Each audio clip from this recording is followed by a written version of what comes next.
for converting from one type to another with variables. So let's say we have our integer variable and we want to convert a double to it. It's pretty simple. Essentially, I'm going to use that word a lot. You're going to cast it to that. And casting is basically says, take this one type on the right, convert it to this type, and then, that's kind of the end of the cast. And then we have our assignment operator basically then says, take everything over here and put it inside this location over here on the left. So then if we run that, we get this 4. And we described in the other video that when you convert from a double to an integer, or a floating point even, to an integer, that you're losing precision on the value in there. And because of that, integers essentially take everything that's from the decimal and just delete it. So it loses it. So if you convert from double to integer and store it in a value, or store it in that variable, and then try to use it later on, you won't be able to retrieve all those extra precision, or the extra precision of that original double. Something to keep in mind. But essentially, it converts it from double to int. So if you want to do the opposite, and you want to convert it to double, because double is a better precision of values, you don't actually need to cast it as that type. But let's say we wanted to take a char variable and cast it as type double. Again, double is still more precise, but let's see what happens in the result of that. Now we know that a in here is the value inside of this char variable, but it's saying that it's some integer number, actually a double type number, has a decimal. So what is the deal with that? Well, every character on your keyboard, every command, like the enter key, space, all of them have a numerical decimal number assigned to them. Now you can Google decimal numbers of alphabets on the key. In fact, we could do that right here.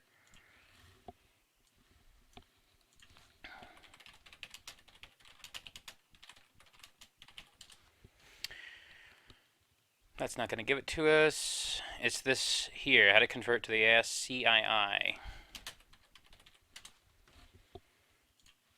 And this is actually a way to see all the characters on your keyboard. Notice there's a different number for an uppercase and a lowercase. Now here, noticing with A, 65. If we go back to our code, the value we're getting out here is 65. So that's the decimal number right here, and here's the actual character symbol. So that's a cool little thing. If you ever need to convert from a decimal number, or rather letters or keys, to an integer or of type double, you'll get the decimal value equivalent to that key. Excuse me. So now converting with a Boolean, there's a special situation. You can't just simply convert a Boolean to that. And you can't cast it either. Doesn't work. So you would have to use an if-else specifically for that.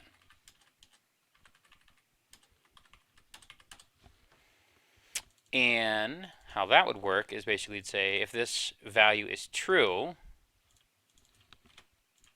and you'll have to give it some numerical value. Generally, I believe it's true is 1 and false is 0. I could be wrong in the order of that. You could always Google it to figure that out. In other languages, you have a true and false value, and true represents, I think it represents 1, and false represents 0, or it's the other way around. Doesn't matter. So what you could do equals 1. So what this will do is, if this equals true, set this value to 1, else set it to that. So if you want it to equal false, you could also then set it to 1, and so if it was the opposite of, let's say true was 0, well then that's how you would accomplish that. And that's how you would convert to a Boolean. If you want to convert a string to an integer, you have to do something special. So let's take our string variable. We're going to be displaying that. And we can't just simply copy the string variable and just do that. So you have to do a special kind of command. So you start out with integer dot parse int. And in the parentheses goes the name of that string variable. And now what this does is says take this string representation, a string variable, convert it to an integer value. So let's run that and see. And we get some lovely little thing. For input string, some string of text, blah, blah, blah. Format exception. I'll have to Google and see why it's giving me that error. Why is it giving that error? That's strange. So we know that it's doing that. Number format exception for input string, unknown source. That's the string, that's the value. Let's get rid of some of the string in here and see if we can... Again, it's giving it... So what it's treating all of this... That is so strange, because this is how you convert from one to the other.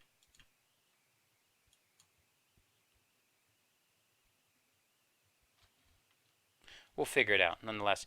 Let's keep going on. So strings give us issues. If you want to convert a char, int, or double, you can simply cast it. Obviously, if you're going from integer to double, it's a higher precision, so you don't have to cast it. And that's really it when it comes to converting from one type to the other. I'm trying to convert it from an integer, or rather a string, to an integer. The problem is you're trying to take what's known as an immutable type and converting it to a primitive type. And you simply can't do that. If you had numbers in there, which would be integers, and then you converted it that way, you'd have no problem. Now I have a phone thing. So just keep that in mind. Because it's an immutable type, if it was words,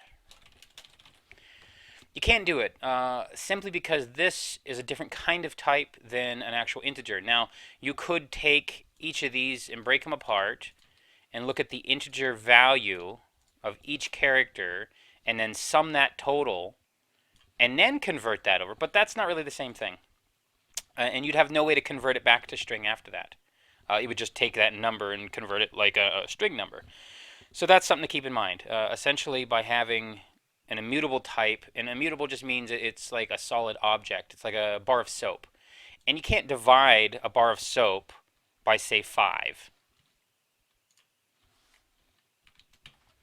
Wouldn't make sense. Because how does this go into 5 times? Or how is this broken apart 5 times? You'd have to think logically how to do it. You could probably do it, but again, we're getting into something slightly different, which is breaking apart this immutable type, which is a string of char variables, and trying to convert it to something else. So you got to keep that in mind when you're trying to do that. Generally, you're not going to be asked in any of your assignments to take a word and convert it to its numerical value. If you are, it's probably going to be the individual characters converted, and then you have some total. But then anyways, we're getting off topic. So just keep that in mind. So for converting from one type to another, for the primitives, you may have to use a cast in front of it, or you can generally use of the type. For example, if we had this value here, or let's say we wanted to turn and convert that to a double, well, instead of integer, it'd be double. And instead of parse int, it'd be parse double. Apparently didn't like that. Let's see. And